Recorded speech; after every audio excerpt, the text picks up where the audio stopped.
Standing in my own kitchen at 9:30 on a Tuesday night, I reached for the refrigerator handle. That's when my daughter-in-law's palm cracked across my knuckles. Once, twice, 22 times total, each slap harder than the last. "Where do you think you're going without permission?" she screamed, her face twisted with rage. My son appeared behind her, arms crossed. "My wife owns this house now, Mom. You need her permission to breathe." I stood there, my hand throbbing, staring at the people I no longer recognized. My hand burned like fire. I could see the red welts forming across my knuckles, the skin already starting to swell. Brenda stood there with her arms crossed, that cruel smirk on her face that I'd come to know so well over the past few months. My son Scott just looked at me with cold eyes, like I was a stranger who'd wandered into his home uninvited. "You can have a glass of water and some crackers," Brenda said, her voice dripping with false sweetness. "Nothing else. You already ate your dinner." Dinner. If you could call 6 saltine crackers and a glass of tap water dinner. My stomach had been growling for hours, and I'd finally worked up the courage to come upstairs and get something real to eat. I should have known better. I took the glass of water Brenda handed me, and the sleeve of crackers she tossed onto the counter. My hands shook as I picked them up. I didn't say a word. What could I say? This was my house, or at least it used to be. Now I was living like a prisoner in my own home. I walked slowly down the basement stairs to the small converted storage room they'd moved me into 3 months ago. It had a twin bed with a thin mattress, a small dresser with a broken drawer, and a lamp that flickered when you turned it on. The concrete floor was always cold, even in summer. I sat on the edge of the bed and ate my crackers slowly, making them last, knowing they might be all I'd get until tomorrow evening. My hand ached. I held it under the lamp and counted the marks. 22 distinct red welts. Some were already turning purple. I'd lost count after 15 when she was hitting me, but 22 seemed about right. Each slap had been deliberate, meant to hurt, meant to humiliate. I lay back on the bed, staring at the water-stained ceiling tiles, and thought about how I'd ended up here. 6 months ago, I'd been happy. Well, as happy as you can be at 65 after 42 years of marriage. My husband Gerald and I had a beautiful 3-bedroom house in a nice suburb of Columbus. We'd paid off the mortgage years ago. Gerald had his pension from the electric company, I had my Social Security, and we had savings. We weren't rich, but we were comfortable. We had friends. We went to church. We played cards on Friday nights with our neighbors. Then Gerald died of a heart attack on a Wednesday morning in April. I found him in the garden where he'd been planting tomatoes. 1 minute he was alive, and the next he was gone. Just like that. 42 years together, ended in a heartbeat. Scott was my only child. We'd always been close, or so I thought. He lived 3 hours away in Cleveland with Brenda, but after Gerald died, he came down every weekend to check on me. He was worried about me, he said. I was grieving. I wasn't eating properly. I wasn't sleeping. The doctor had given me pills for the depression and pills to help me sleep, and I was taking them both, sometimes not even sure what day it was. 2 months after Gerald died, Scott and Brenda suggested I was too grief-stricken to live alone. They were very concerned. Brenda would hold my hand and tell me how dangerous it was for a woman my age to be by herself. What if I fell? What if I forgot to turn off the stove? What if something happened and no one was there to help? They suggested I sign the house over to them temporarily, just for estate planning purposes. Brenda had a friend who was a lawyer, and he could handle all the paperwork quickly. It would protect my assets, they said. It would make sure everything was organized and legal. They made it sound like they were doing me a favor, like they were protecting me. I was drowning in grief. I could barely remember to brush my teeth, let alone think clearly about legal documents. The pills made everything fuzzy. I trusted Scott completely. He was my son. Why wouldn't I trust him? So I signed. I signed a quitclaim deed. I signed trust documents. I signed a power of attorney. Brenda's lawyer friend brought everything to the house one afternoon, and I signed it all while Scott and Brenda smiled and told me I was doing the right thing. There was even a video camera set up. The lawyer asked me questions, and I answered them. Are you signing these documents of your own free will? Yes. Do you understand what you're signing? Yes. Are you doing this because you want to help your son? Yes, yes, yes. I barely remembered any of it afterwards. That whole summer was a blur of grief and medication and sleepless nights. By August, Scott and Brenda had moved into the house. They said it made sense, that they could take care of me better if they lived with me. I was relieved at first. I didn't want to be alone. But then things started to change. First, they moved me out of the master bedroom. It was too big for just me, Brenda said. They needed the space. I moved into the guest room. Then a month later, they needed the guest room for Brenda's home office. I moved into the basement. They cleared out the storage area and put in a bed. Then the rules started. I couldn't use the kitchen without permission. I couldn't watch television in the living room. I couldn't have visitors without checking with them first. I couldn't make phone calls without them listening. I ate what they gave me, when they gave it to me. I stayed in the basement, unless they called me upstairs. And tonight I'd broken the rules. I'd tried to get food from my own refrigerator, and Brenda had punished me for it. I must have fallen asleep, because the next thing I knew, it was 2 a.m. My hand was throbbing, and my stomach felt like it was eating itself from the inside. I lay there for a long time, listening to the silence of the house. Finally, I couldn't take it anymore. I had to eat something real. I crept up the basement stairs as quietly as I could. The house was dark. I could hear Scott snoring from the master bedroom. I tiptoed across the kitchen floor and slowly, carefully, pulled open the refrigerator door. The light from inside seemed blindingly bright in the dark kitchen. I reached for the leftover chicken from their dinner, my hand shaking with hunger and fear. That's when the overhead kitchen light blazed on. Well, well, well, Brenda's voice cut through the silence. Look what we have here. I spun around, my heart hammering. Brenda stood in the doorway in her bathrobe, and she was holding up her cell phone, recording me. Look, everyone, she said loudly, speaking to the phone.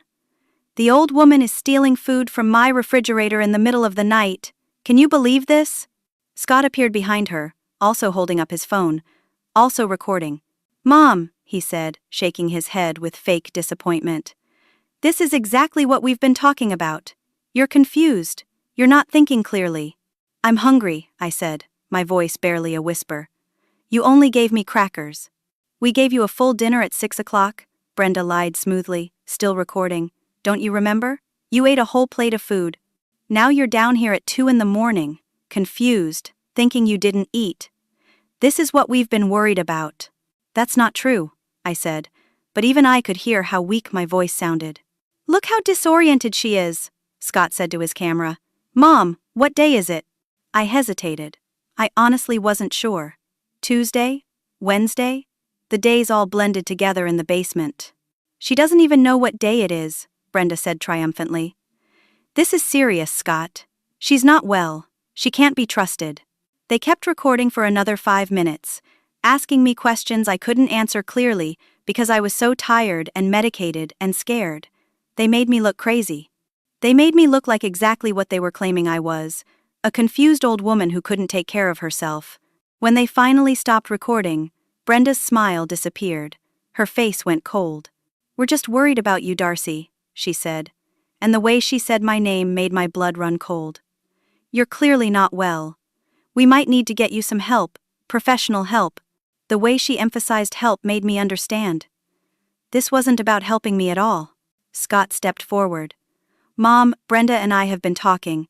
We think you need to be in a facility, somewhere with professionals who can watch you 24 hours a day, somewhere safe. A facility. They meant a nursing home. They wanted to put me in a nursing home. Suddenly, everything clicked into place. The house transfer, the legal documents, the videos of me looking confused and disoriented. They were building a case. They were creating a record to show I was mentally incompetent. And then I remembered. Gerald's life insurance. $350,000. The check had come through just last week. It was deposited into our old joint checking account, the one that Scott had been added to years ago in case of emergencies. Gerald had never removed him after Scott turned 18. You took the insurance money, I whispered. Brenda and Scott exchanged a look. We didn't take anything, Mom, Scott said.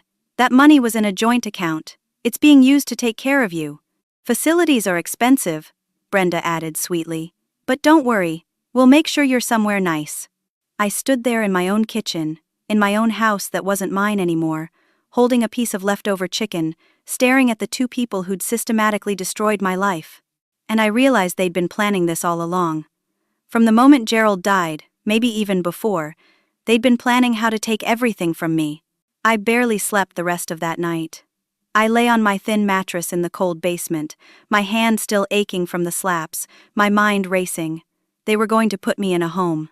They were going to lock me away and take everything, and there was nothing I could do about it. Or was there? By the time pale morning light started filtering through the small basement window, I'd made a decision. I wasn't going down without a fight. I still had my cell phone, hidden in the back of the broken dresser drawer where they hadn't thought to look. I'd been too scared to use it before, afraid they'd hear me, but now I had nothing left to lose. When I heard them moving around upstairs, I got dressed and went up to the kitchen. I had to play this smart. I had to make them think I was defeated, compliant, no threat at all. They were sitting at the kitchen table eating breakfast. The smell of bacon and eggs made my stomach clench with hunger. There were fresh blueberries in a bowl, toast with real butter, orange juice, a feast. Brenda looked up when I walked in. "Sit down," she said, pointing to a chair at the far end of the table. She got up and put 2 pieces of dry toast on a small plate, poured half a glass of water, and set them in front of me. "Eat." I sat down and nibbled on the toast, watching them. Scott was reading something on his phone. Brenda was eating her eggs and bacon with obvious pleasure, making little satisfied sounds with each bite.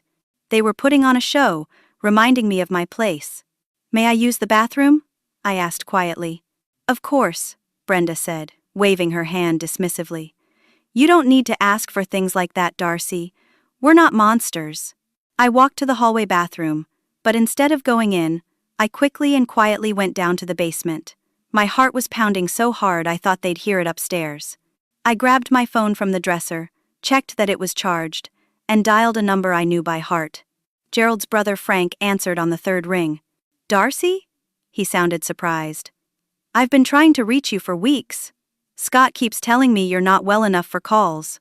"Frank," I whispered urgently. "I need help. I need you to come get me. Right now." "What's wrong? What's happening?" I told him everything in a rushed whisper. The house transfer, the money, the abuse, the recordings, the plan to put me in a facility. The words tumbled out of me so fast I could barely breathe. Frank was silent for a moment after I finished. Then he said, "I'm coming right now. Pack a bag. I'll be there in 2 hours. Don't let them know you called me." "Thank you," I breathed. "Thank you, Frank." I hung up and shoved the phone back into the drawer. For the first time in months, I felt hope.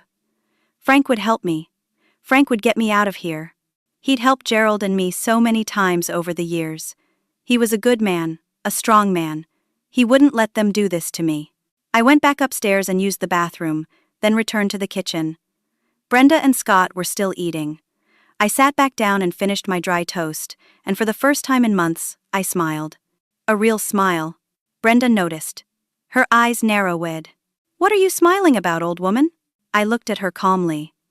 I'd spent months being afraid, being beaten down, being treated like nothing. But Frank was coming. I was getting out. And suddenly, I wasn't afraid anymore. "I know what you're doing," I said quietly. "I know you tricked me into signing those papers. I know you took the insurance money. I know you're planning to put me away so you can sell this house and keep everything. But I'm not as confused as you think I am, and I'm not as helpless as you want me to be. I'm leaving today, and I'm getting my house back." The moment I said the words, I saw Brenda's face change. Her eyes went wide, then her mouth curved into a smile. Not a worried smile, not a nervous smile, a delighted smile. She started laughing. Scott started laughing too. This was the bitter surprise I'd planned for them, but somehow, they weren't frozen in place with shock. They were laughing. "You're leaving?" Brenda said between giggles. "And where exactly do you think you're going?" She stood up and walked to the counter, picking up a folder I hadn't noticed before. She opened it and spread papers across the kitchen table in front of me. "You mean you're going to leave this house?" She tapped one of the papers. "The one you gave us 6 months ago? The one that's legally ours now?" I stared at the documents. My signature was on every page. There was the quitclaim deed, transferring the property to Scott and Brenda. There was the irrevocable trust document. There was the power of attorney giving them control over my finances. All legal, all notarized, all binding. We made copies, Brenda said cheerfully. These are just for you to review, in case you forgot. Look, there's your signature. And there's another one. And another one. Scott pulled out his phone and showed me a video. It was me, sitting at this very table, signing the documents. The lawyer was asking me questions. Are you signing these documents of your own free will, Mrs. Peterson? And there I was, nodding, saying yes. Are you doing this because you want to help your son? Yes, I wanted to help my son. I looked drugged in the video. My eyes were glazed, my words were slurred, but I was saying all the right things. I was saying I wanted to do this. You were on grief medication and sedatives, I said. I didn't know what I was signing. But you looked so happy to do it, Brenda said, pointing at the screen. Look at you smiling. The lawyer asked you multiple times if anyone was forcing you. You said no. You said you wanted to do this for your son, because you loved him. She leaned close to me, her breath hot on my face. You can leave anytime you want, Darcy. The door's right there. But you'll leave with nothing. No house, no money, you're broke, you own nothing. Not the clothes on your back. Not the shoes on your feet. Everything here is ours now. My mind was reeling. But the insurance money. That was Gerald's life insurance. That was mine. Actually, Scott said, pulling out another document, the life insurance was deposited into the joint checking account. You know, the one Dad put me on when I was 18? The one we all forgot about? Well, I didn't forget. And according to the bank, any person on a joint account has full access to all funds. So technically, that money was as much mine as it was yours. And I withdrew it. All of it. You can't just take it, I said, but I heard the desperation in my own voice. We didn't take anything, Brenda said. We're using it to care for you. Do you know how expensive nursing facilities are? That money will cover your care for about 4 years. We're being very responsible with your assets. And if you try to fight us, Scott added, we have all those videos, the one from last night where you're confused about whether you ate dinner. The one from tonight where you're stealing food at 2 a.m. We have statements from the doctor about your depression medication. We have psychiatric evaluations showing you're disoriented and grieving heavily. Who do you think a judge is going to believe? A confused old woman who can't even remember what day it is, or a devoted son and daughter-in-law trying to take care of his mother? They had thought of everything. Every angle, every possible challenge. They'd built a perfect legal trap and I'd walked right into it. I heard a phone ringing in my purse down in the basement. It had to be Frank, but Scott heard it too.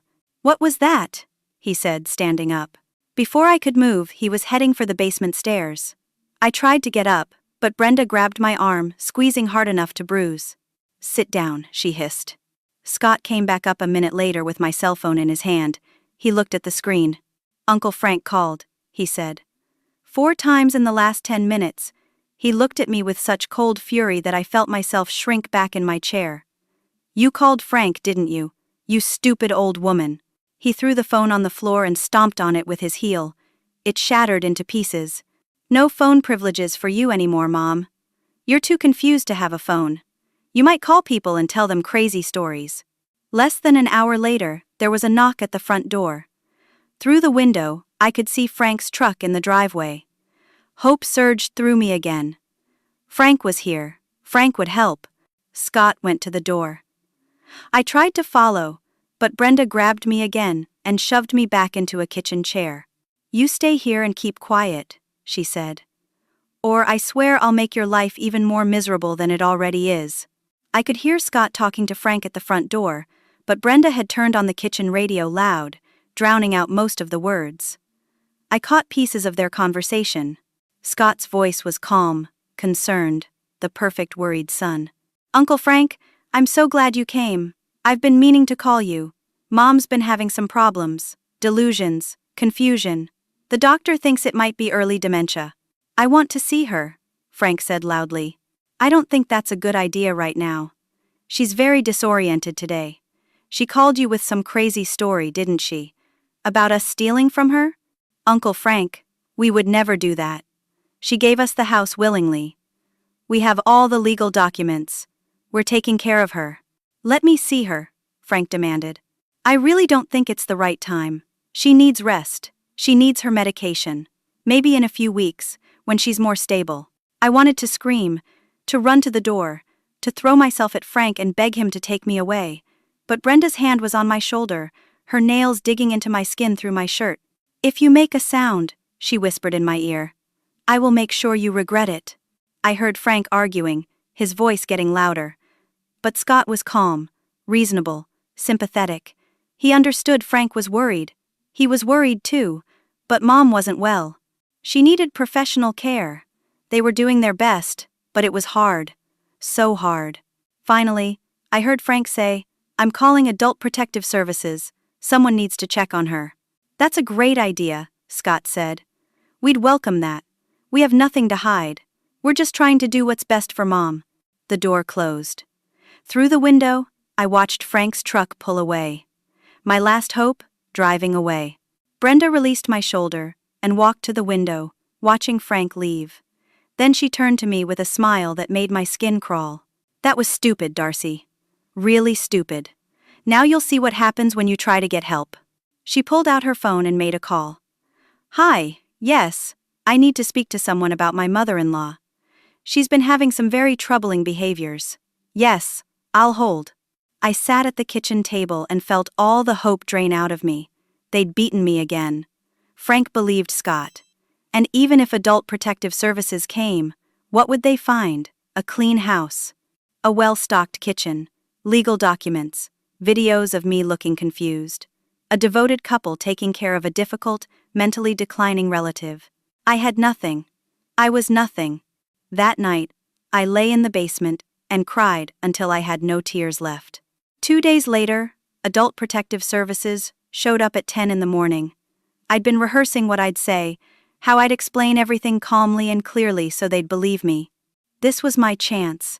My last chance, maybe. The caseworker's name was Joan. She was about 45, with tired eyes and a clipboard. She looked like someone who'd seen too much and heard every story. Scott and Brenda greeted her at the door like she was an old friend. Thank you so much for coming, Brenda said warmly. We've been so worried about Darcy. We're at our wits' end. The house was spotless. Brenda had spent the previous day cleaning everything until it gleamed. Fresh flowers sat on the dining room table. The smell of baking bread filled the air. They'd given me clean clothes and even let me wash my hair. I'd like to speak with Mrs. Peterson alone, Joan said. Of course, Scott said.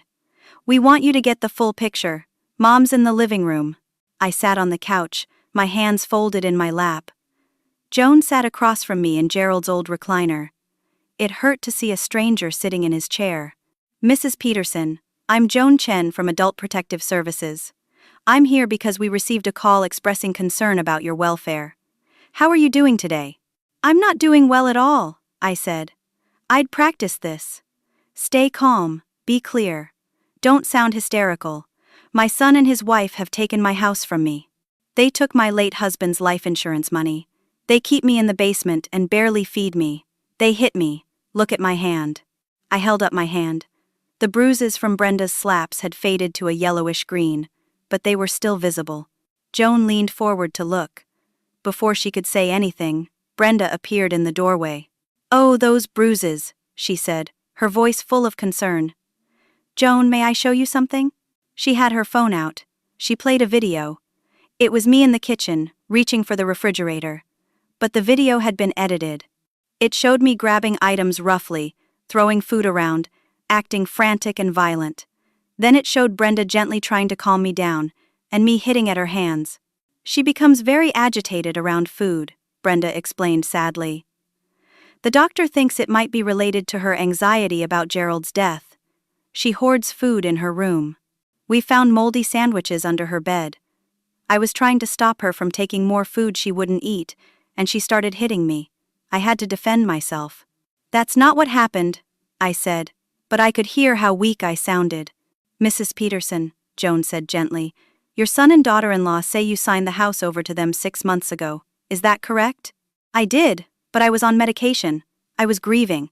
I didn't understand what I was signing. Brenda pulled out the folder of documents. Here are all the papers, properly notarized. And here's the video of Darcy signing them. The lawyer asked her multiple times if she understood. She said yes every time. Joan reviewed the documents carefully. She watched the video. She looked at me with sympathy, but I could see her making up her mind. Did they force you to sign these papers? Joan asked me. No, but I was confused. I wasn't thinking clearly. But you signed them willingly? I thought I was helping my son. I didn't know he was going to take everything. Joan made notes on her clipboard. And you say they don't feed you properly? They give me crackers and water. They make me stay in the basement. Brenda stood up. Let me show you our kitchen. She led Joan to the kitchen and opened the refrigerator. It was packed with food. Fresh vegetables, milk, eggs, chicken, cheese, yogurt, fruit. The pantry was stocked with bread, pasta, canned goods, everything you could imagine. We buy plenty of food, Brenda said. But Darcy has become very selective about eating. Some days she refuses meals. We're worried about her nutrition. That's not true, I said. But even I could hear the desperation creeping into my voice. They only feed me crackers. Show her the bedroom, Scott said quietly. Brenda led Joan down to the basement. I followed, my heart sinking. They'd changed everything. The room wasn't cold and bare anymore. They'd put in a small heater. There was a colorful quilt on the bed. A reading lamp. Books on the dresser. A small television on a stand in the corner. We tried to make it cozy for her, Brenda said. We thought she'd be more comfortable down here. It's quiet. But if she'd rather be upstairs, we can certainly move her back to the guest room. When had they done all this? It must have been yesterday while I was locked in the bathroom. They'd staged the whole room. Joan looked around, making more notes. Mrs. Peterson, this seems like a comfortable space. Do you feel unsafe here? They lock me down here, I said. Scott looked shocked. Mom, we don't lock you anywhere. You can come upstairs whenever you want. Mrs. Peterson, Joan said gently, I'm going to be honest with you. I've reviewed all the documents. Everything appears to be legal and properly executed. The house is in your son's name now. The power of attorney was granted voluntarily. Your son and daughter-in-law have provided a safe, clean home with plenty of food. I don't see any evidence of abuse or neglect. But they hit me. They took my money. They're trying to put me in a nursing home. Your son mentioned that they're considering assisted living options because they're concerned about your mental state. That's not abuse, Mrs. Peterson. That's trying to provide appropriate care. I started crying then. I couldn't help it. Watching Joan believe every lie, seeing how perfectly Scott and Brenda had set this all up, knowing I had no proof, no way to make anyone believe me. Joan probably thought the tears proved I was unstable. She patted my arm awkwardly. Mrs. Peterson, I think you're very fortunate to have family willing to care for you. Many elderly people have no one.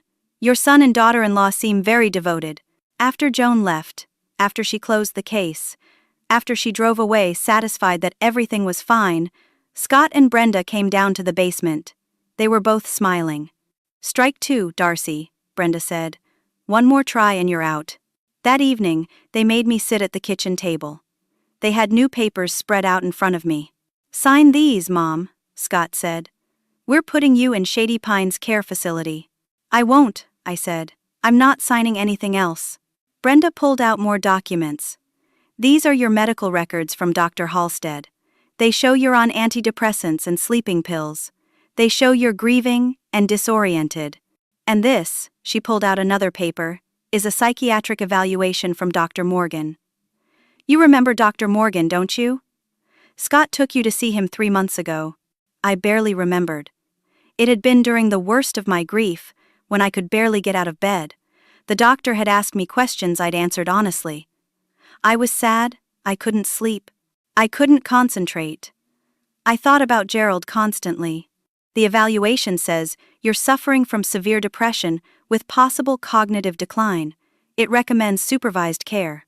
One psychiatrist visit 3 months ago doesn't mean I need a nursing home, I said. No, Brenda agreed.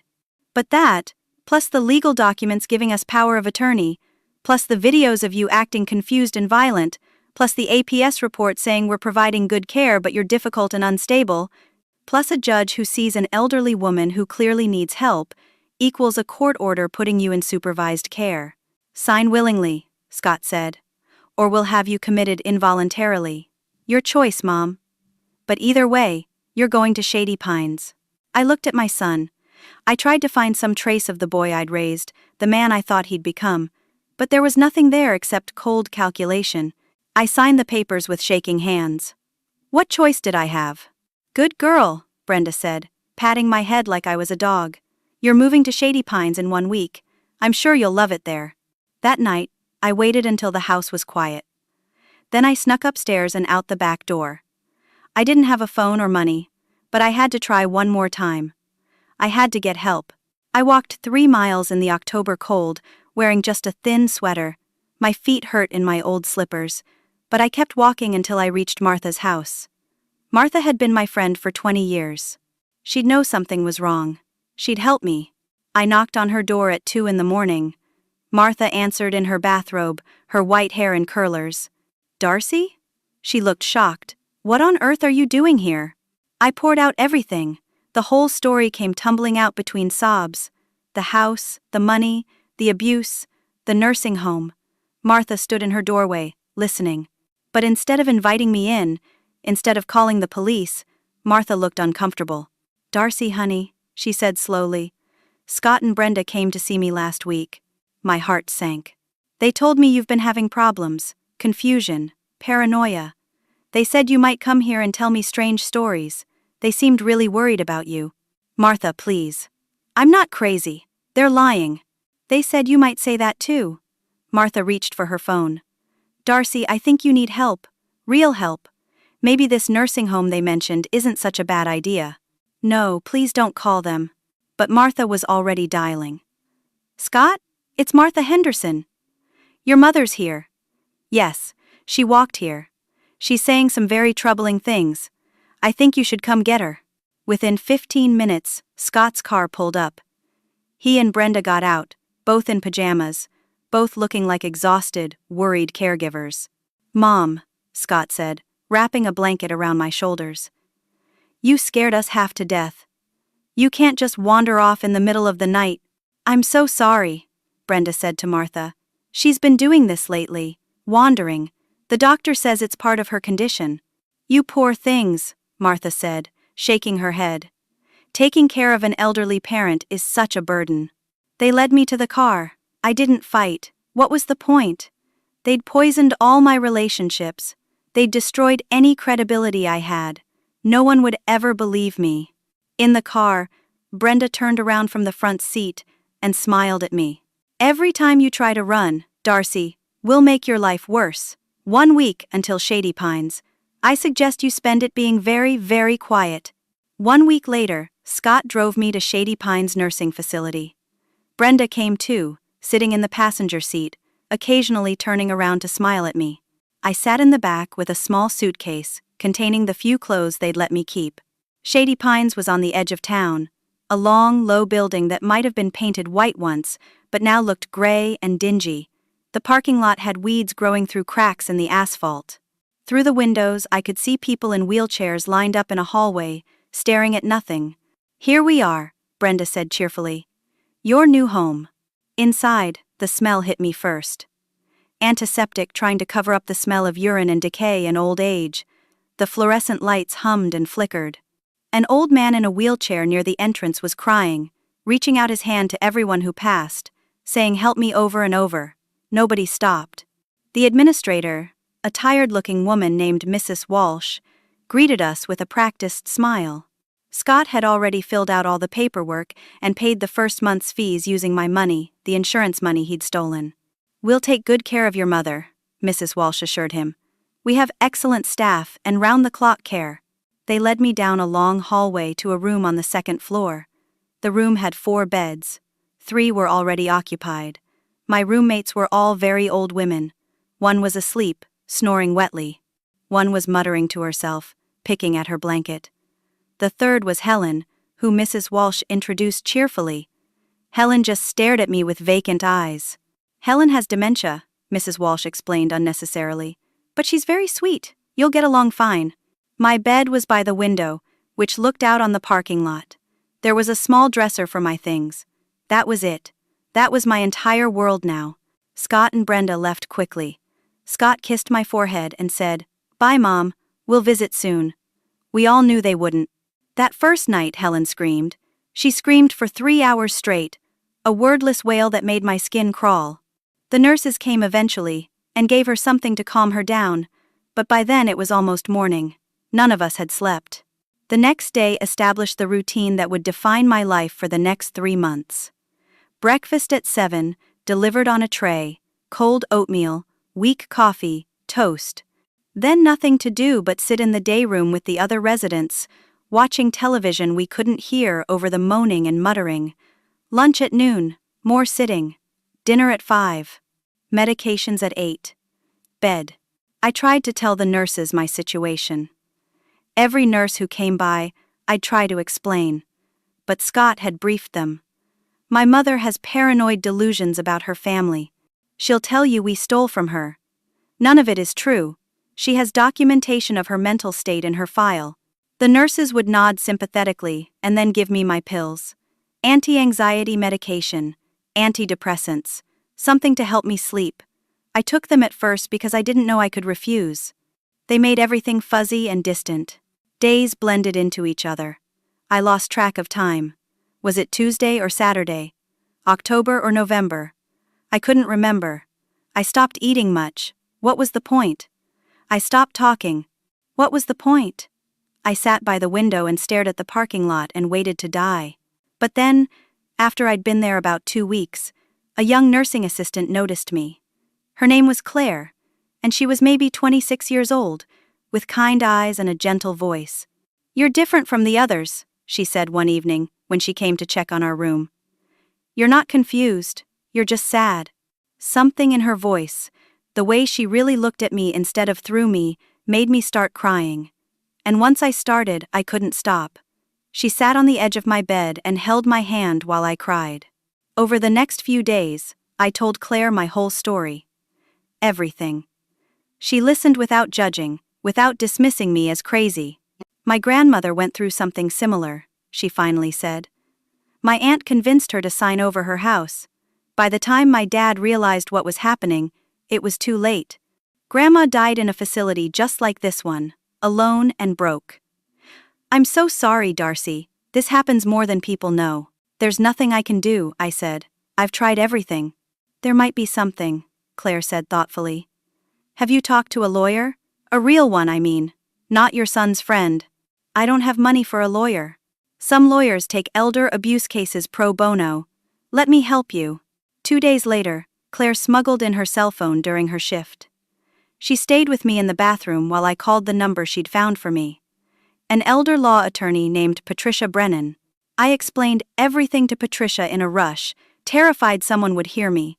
She listened carefully, asked questions, and finally said, "I'll come see you, day after tomorrow. Don't tell anyone."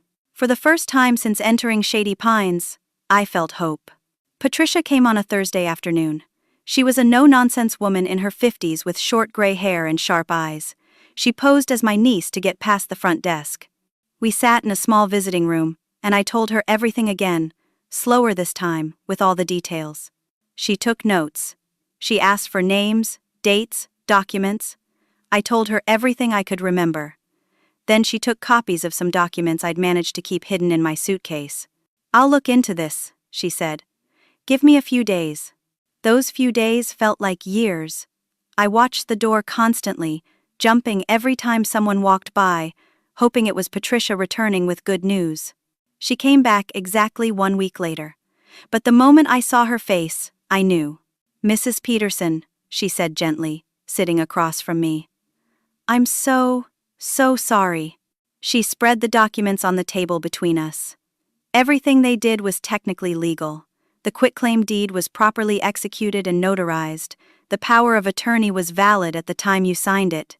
The trust documents were legitimate. And you signed all of them on video, stating clearly that you were acting of your own free will. But I was grieving. I was on medication. I know. But you appeared competent in the videos. You answered the questions correctly. The lawyer who notarized them followed proper procedure.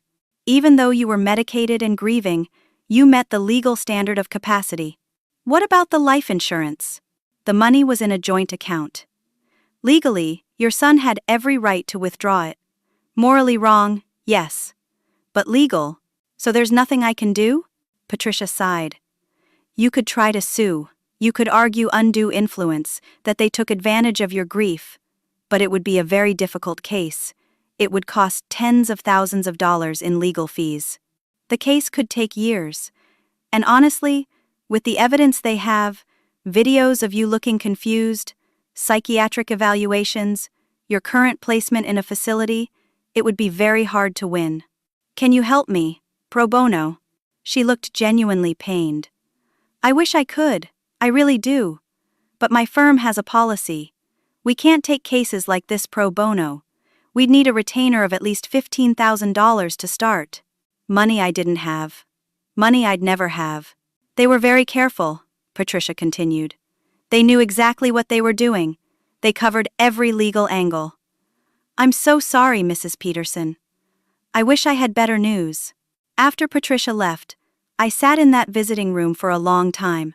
The hope that had been keeping me going for the past week crumbled into dust. I didn't realize that the facility recorded all visits to the visiting rooms for security purposes. I didn't realize that the recording of my meeting with Patricia would be flagged and sent to my emergency contact. The next day, Scott and Brenda showed up at Shady Pines, both furious. You tried to get a lawyer? Brenda hissed at me in the hallway. After everything we've explained to you? They went straight to Mrs. Walsh's office. I don't know exactly what they said, but an hour later, 2 orderlies came to my room. Pack your things, one of them said. You're being moved. Where? Memory care unit. Different wing. Memory care. That was the locked unit for people with severe dementia. People who wandered. People who couldn't be trusted. People who were completely gone. I don't have dementia, I said. I don't belong there. That's not our decision, ma'am. We're just following orders. They moved me that afternoon to a room with 3 other women. All 3 had advanced dementia. One spent her days calling for her mother, who'd been dead for 40 years. One thought I was her sister, and kept trying to share food with me that she'd hidden in her pockets days ago. Helen was transferred to the same room. She was the one who screamed at night. The memory care unit was locked. Residents couldn't leave without a staff member unlocking the door. There were alarms on all the exits. We were prisoners. Claire couldn't visit this wing. Different staff, different procedures. I'd lost my one ally. Scott told the new staff, "Our mother's delusions are getting worse. She tried to hire a lawyer to sue us, claiming we stole from her. She needs to be secured for her own safety. She might try to run away." Just like that, I was locked up, and no one questioned it. 3 months. I spent 3 months in the memory care unit at Shady Pines. 90 days that felt like 90 years. They put me on more medications, pills to calm me, pills to help me sleep, pills to reduce anxiety, pills to treat depression. I took them all at first because I didn't know I could refuse. They made my head foggy, my body slow, my mind dull. The world became gray and distant. I shared a room with 3 other women who lived in different worlds than mine. Margaret spent her days having conversations with people who weren't there. Betty was convinced she was in her childhood home and kept asking when dinner would be ready. Helen continued to scream, night after night, those wordless wails that echoed through the locked ward like the soundtrack to hell. The memory care unit was worse than the regular floor in every way. The staff was overworked and underpaid, struggling to care for too many patients. When Helen screamed, it sometimes took an hour for someone to come check on her.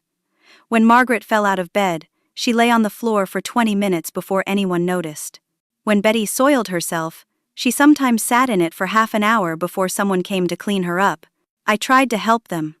I tried to be useful, to call for help when they needed it.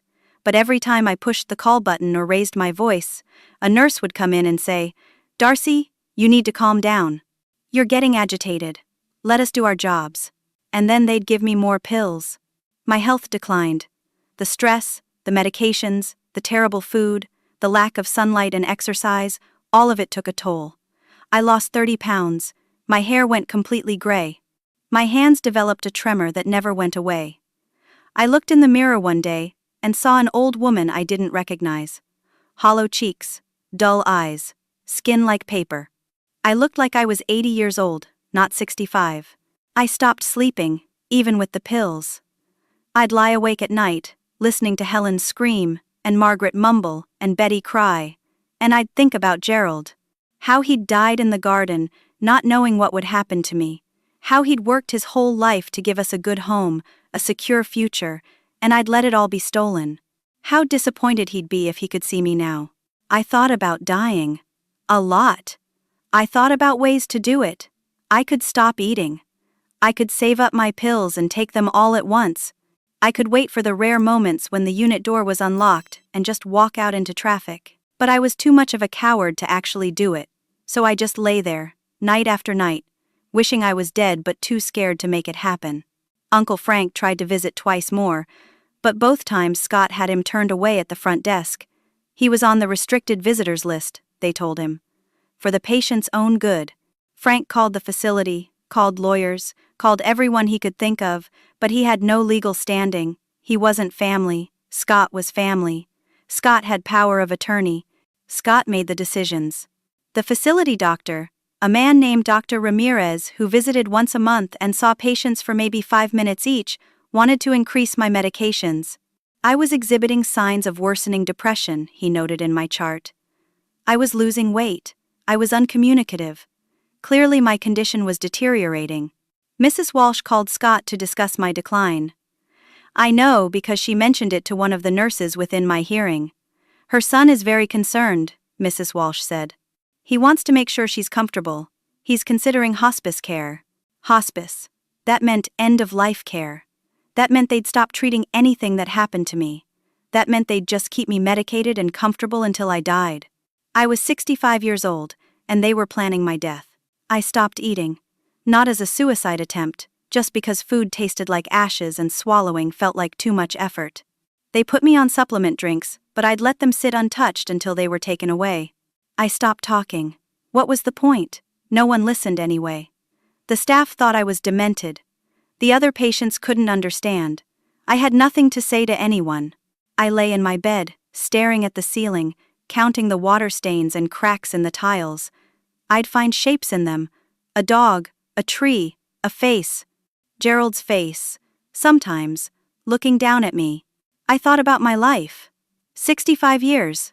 I'd been a good person. I'd worked hard. I'd been a good wife, a good mother. I'd paid my taxes. I'd volunteered at church. I'd baked cookies for bake sales, and helped neighbors and donated to charity. I'd done everything right. And this was where I'd ended up. Locked in a room with 3 demented women, slowly being medicated to death, everything I'd worked for stolen by my own son. There was no justice in the world, there was no fairness, there was just this, the strong taking from the weak, and nobody caring. I lay there, and waited to die. I stopped pushing the call button when I needed something. I stopped asking for help. I stopped trying. I just lay there, a breathing corpse, waiting for my body to catch up with my will to live, which had died weeks ago. Late one night, when Helen was screaming and Betty was crying and Margaret was arguing with her invisible companions, a night nurse I'd never seen before came into our room. She was older than most of the staff, maybe in her mid-50s, with gray-streaked hair pulled back in a bun. Her name tag said Grace. She checked on the other women first, gently calming Helen, quietly comforting Betty, speaking softly to Margaret. Then she came to my bed. "You're not sleeping," she observed, sitting down in the chair next to my bed. I didn't answer. I hadn't spoken in days. "I've read your chart," Grace continued, her voice gentle. "It says you have dementia with paranoid delusions. But you're not like the others, are you? You understand me right now." I looked at her, really looked at her for the first time in weeks. Her eyes were kind. "Will you drink some water?" she asked, holding a cup with a straw. I didn't want to, but something in her voice reminded me of Gerald. The way he'd speak to me when I was sick, gentle but firm, caring but expecting me to try. I drank a little water. It hurt going down my dry throat. "That's good," Grace said. She stayed there, holding my hand, not saying anything else, just sitting with me in the darkness, while Helen screamed and Betty cried. After a while I whispered, "I'm not crazy." "I know," she said simply. "They stole everything from me." "I believe you." Those 3 words broke something open inside me. I started crying. Not the silent tears I'd been shedding for weeks, but real sobs that shook my whole body. Grace held my hand through all of it. "This happens more than people know," she said when I'd finally cried myself out. "Elder financial abuse. It's an epidemic. My own mother went through something similar with my brother. By the time we realized what he'd done, she'd lost everything." "There's nothing I can do," I whispered. I've tried everything." "Have you?" Grace asked. "Or have you given up?" "What's the difference? They've won. I'm locked in here. I have no money, no lawyer, no way out. I'm just waiting to die." "But you're not dead yet," Grace said firmly. "As long as you're breathing, there's always a way to fight back. Always. You just have to find it." She stood up, squeezing my hand. "Think about that, Darcy. Don't give up. Not yet." After she left, I lay awake for the rest of the night. For the first time in months, I wasn't thinking about dying. I was thinking about living, about fighting. Grace was right. I wasn't dead yet. And as long as I was alive, I could still fight back. I just had to figure out how. The next day, I started paying attention again. Really paying attention. I stopped taking my medications. When the nurse came around with the pills, I'd put them under my tongue and spit them out later. Within 3 days, my head started to clear. Within a week, I felt almost human again. I started eating the terrible facility food. Not because I wanted to, but because I needed strength. I forced down every bite of the mushy vegetables and gray meat and stale bread. I drank the supplement drinks. I needed energy. I needed to be strong. Grace worked the night shift 3 times a week. On her first shift after our conversation, she came to my room with something hidden in her pocket. "This is against every rule," she whispered, slipping a cheap prepaid phone into my hand. "Hide it. Don't let anyone see it. I've programmed my number in. Call me if you need help." I hid the phone in my pillowcase, checking on it constantly to make sure it was still there. My lifeline to the outside world. Late at night, when the others were asleep or at least quiet, I'd take out the phone and search the internet. I learned about elder financial abuse. I learned about undue influence. I learned about the laws protecting seniors. I learned that if I could prove I was coerced while grieving and heavily medicated, the documents I'd signed might be voidable. But I needed evidence. I needed proof that Scott and Brenda had planned this, that they'd deliberately taken advantage of my grief. For 2 weeks I watched and listened and planned. I pretended to be declining, acting more confused during the day so the staff wouldn't suspect anything. I shuffled when I walked. I mumbled when I spoke. I let my food dribble down my chin. I became exactly what they expected me to be. Then, one evening, I overheard something that changed everything. I was sitting in the day room, staring blankly at the television like I did every afternoon. 2 nursing assistants were standing near the doorway, talking. They didn't think any of us could understand them. Most of us couldn't. "Did you see that couple who came in yesterday?" one of them said. "The Petersons? The ones with the mother in memory care? The young couple? Yeah, what about them?" They were in Mrs. Walsh's office for like an hour, asking all these questions about when someone can be declared legally incompetent. One of the office ladies told me they want to know how long the mother needs to be here before they can sell the house. That's messed up, right? And the wife was asking about accelerating the process. Like, making the mother worse somehow. Mrs. Walsh told her we don't do that, but the wife kept pushing. Some people are horrible, that poor old lady. I've seen her chart, she's on so many meds. The wife was asking about hospice too, about when they could put her on comfort care. The office lady said the woman gives her the creeps. Like she doesn't even care about the mother-in-law, just wants her gone so they can take the money. The 2 assistants moved away, still talking, but I'd heard enough. Scott and Brenda had been here. They were getting impatient. They wanted me declared permanently incompetent so they could sell the house without any risk that I might challenge them later. And they were asking about hospice, about accelerating the process. They wanted me dead. But they'd made a mistake. They'd shown their hand. They were pushing too hard, too fast, and they were leaving a trail. I formed a plan. It was risky. It required perfect timing. But it might work. I needed Scott and Brenda to feel secure enough to say something incriminating where I could record it. I needed them to think I was too far gone to understand or remember anything. And I needed them to come visit me. I started acting worse, much worse. When Dr. Ramirez came for his monthly visit, I drooled and couldn't remember my own name. He increased my medications and noted in my chart that I was declining rapidly. Mrs. Walsh called Scott to report my worsening condition. I know because Grace told me.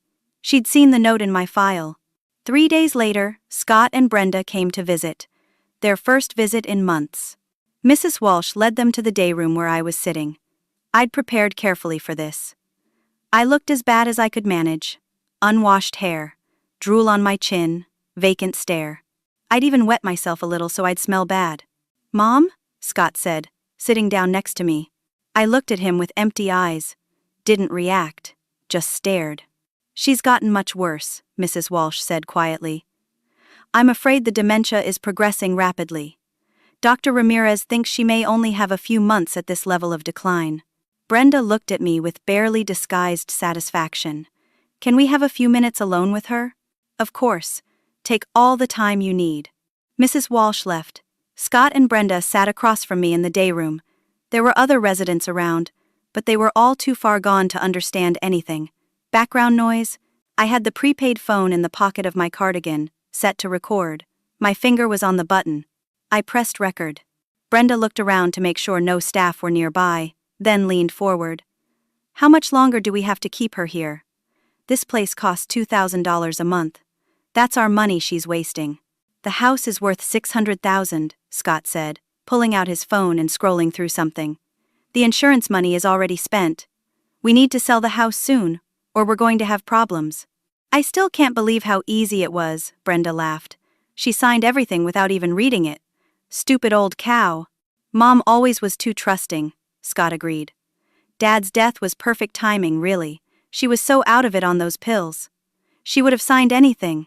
My heart was pounding, but I kept my face blank, kept staring at nothing.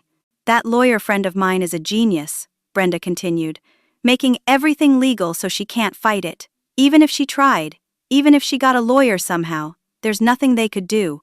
We covered every angle. "Once Dr. Ramirez declares her permanently incompetent next month, we're free and clear," Scott said. "Then we can sell the house and move to Tampa like we planned." Brenda looked at me, sitting there drooling and vacant. "Do you think we should speed things up?" "I've been reading about hospice care. If we tell them we want comfort care only, they stop giving regular medications and just keep them comfortable until they die." Scott looked uncomfortable but didn't say no. "How long would that take? Couple weeks maybe? A month?" "Depends. If she stops eating, it goes faster. We could tell them she wouldn't want to be kept alive like this. That she'd want to go peacefully." "Exactly. I mean, look at her. She's already gone. We'd just be helping her along." They sat there for another 5 minutes, discussing their plan to basically kill me through neglect disguised as comfort care, discussing how much the house would sell for, discussing their new life in Florida. All of it captured on the phone in my pocket. Finally, they stood up to leave. "Bye, Mom," Scott said, patting my shoulder without warmth. "We'll see you soon." They left. I sat there, not moving, barely breathing. I had it. I had everything I needed. Their confession, their plan, their conspiracy. But I was still locked in a memory care unit with no money and no way to get to court. That night, Grace came on shift. I showed her the recording. We sat in the bathroom with the door closed, the water running to cover our voices, and listened to it together. Grace's face went pale with anger. "This is conspiracy. This is fraud. This is elder abuse. Darcy, this could work. This could really work. But how do I use it? I'm locked in here. I have no lawyer. I have no money." "I have a friend," Grace said slowly. "He's a journalist. He works for the Columbus Dispatch. He does investigative reporting on elder abuse. Let me call him. Let me see if he'll help. 2 days later, Grace brought Daniel Cross to meet me. He was a man in his late 30s with sharp eyes and a recorder of his own. Grace had gotten him in by claiming he was her nephew coming to visit another patient. We met in a small conference room. I told him everything, the whole story, from Gerald's death to this moment. I played him the recording. I showed him the few documents I'd managed to keep hidden. Daniel listened to everything without interrupting. When I finished, he sat back in his chair. Mrs. Peterson, this is one of the worst cases of elder financial abuse I've ever heard. And I've heard a lot. Can I investigate this? Can I write about your story? Will it help me get out of here? It might. It might help a lot. Public pressure can do amazing things, and this recording is dynamite. May I make a copy? Please. Use it however you need to. Daniel spent a week investigating. He talked to neighbors who remembered me before Gerald died, healthy and sharp. He talked to Uncle Frank. He dug into Brenda's background and found something shocking. Her first husband's mother had died under suspicious circumstances 3 years ago, after transferring her assets to Brenda and her then-husband. The timing was almost identical to my situation. He wrote a major investigative article. Local couple accused of elder financial abuse and conspiracy. It ran on the front page of the Columbus Dispatch on a Sunday morning. My photo was there, before and after. The before photo showed me at Gerald's funeral, sad, but alert and well-groomed. The after photo showed me at Shady Pines, gaunt and hollow-eyed and old. The difference was shocking. The article detailed everything. The suspicious timing. The document signed while I was medicated and grieving. The recordings showing me confused. The insurance money. The plan to lock me away. And most damning of all, excerpts from the recording of Scott and Brenda discussing their scheme. The online version included the full audio recording. The response was immediate and overwhelming. The article went viral. Thousands of people shared it. Local news stations picked it up. The comment section filled with outrage and sympathy. People shared their own stories of elder abuse. Lawyers offered to help pro bono. Advocacy groups reached out. Within 24 hours, Adult Protective Services opened a new investigation. Within 48 hours, the police got involved. The recording suggested conspiracy to commit harm. That was a crime. Scott and Brenda were arrested on Monday morning. Fraud, elder abuse, conspiracy. The charges were serious. The evidence was overwhelming. The lawyer, Harold Tompkins, was investigated by the state bar for his role in facilitating the fraudulent documents. Uncle Frank, armed with the article and the recording, filed for emergency guardianship. This time, a different judge reviewed the case. This time, the judge saw the whole picture. The emergency hearing happened on Wednesday, 3 days after the article ran. I was brought from Shady Pines to the courthouse in a wheelchair, even though I could walk. The facility wanted to emphasize how frail I was. But I'd stopped taking the medications. I'd been eating. I'd been regaining my strength. When I stood up from that wheelchair and walked into the courtroom on my own, the judge noticed. Uncle Frank was there with his lawyer. Scott and Brenda were there in handcuffs, their own lawyer looking grim. Daniel was there, taking notes. Grace had come on her day off to support me. The judge, a woman named Sarah Phillips, had read the article and reviewed all the evidence. She called for an independent psychiatric evaluation before making any decisions. Dr. Carolyn Myers, a psychiatrist with no connection to Shady Pines or Scott, evaluated me that afternoon. We talked for 2 hours. She took me off all medications immediately and evaluated me again the next day. Her report was unequivocal. Mrs. Peterson shows no signs of dementia or significant cognitive impairment. She is articulate, oriented, and displays excellent memory for both recent and distant events. Her previous diagnoses appear to have been the result of overmedication, grief, and depression following her husband's death. She was inappropriately placed in a memory care facility and subjected to unnecessary medications that impaired her functioning. Judge Phillips called another hearing for Friday. This time I could speak clearly. I wasn't medicated. I wasn't confused. I told my story in my own words. The judge listened to the recording of Scott and Brenda. Her face grew harder with each word. When it was over, Judge Phillips didn't hesitate. I am ruling that all documents signed by Mrs. Peterson in the 6 months following her husband's death were obtained through undue influence. Mrs. Darcy Peterson was in a state of profound grief, was heavily medicated, and was not in a position to make informed decisions about her property and finances. The quitclaim deed is hereby voided. The power of attorney is revoked. The trust documents are invalidated. All property is returned to Mrs. Peterson. I started crying. I couldn't help it, the judge continued. Furthermore, I am ordering Scott Peterson and Brenda Peterson to return all funds taken from Mrs. Peterson's accounts, including the life insurance proceeds of $350,000. They have 30 days to comply or face additional criminal penalties. Scott and Brenda's lawyer tried to argue, but Judge Phillips cut him off. I've heard enough. The recording makes their intentions crystal clear.